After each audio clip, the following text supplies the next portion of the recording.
4 ఏళ్ళు 40 కోట్లు బాలయ్య జర్నీ ఎవరికి ఎప్పుడు టైం వస్తుందో ఎవరికీ తెలియదు. ఎవరి టైం వచ్చినప్పుడు వాళ్ళ ఆట వాళ్ళు ఆడేయడం తప్ప. 2021లో అఖండ సినిమా వచ్చే వరకు నందమూరి బాలకృష్ణ కెరీర్ అరడజన్లు ఫ్లాప్లు డిజాస్టర్లు ఉంటే ఒక హిట్ పడేది. పెద్దగా రెమ్యునరేషన్ లేదు.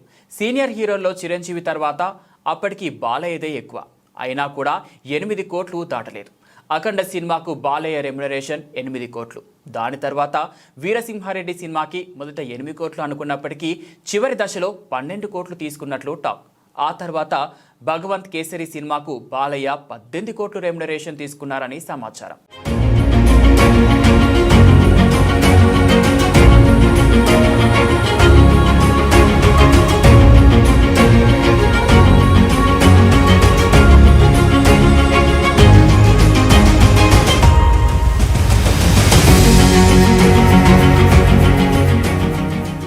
ఇదిలా ఉంటే తాజాగా డాకు మహారాజ్ సినిమా కోసం 27 కోట్లతో ఒప్పందం జరిగినట్లు వార్తలు వినిపిస్తున్నాయి.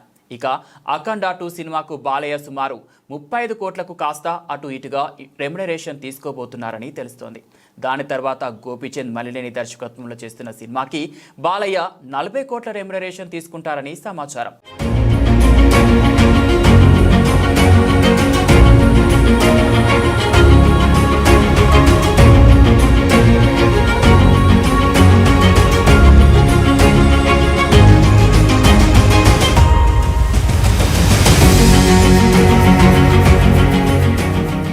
అంటే ఇదంతా జస్ట్ 2021 నుంచి 2025 ప్రారంభంలోగా, అంటే జస్ట్ 4 ఏళ్లలో.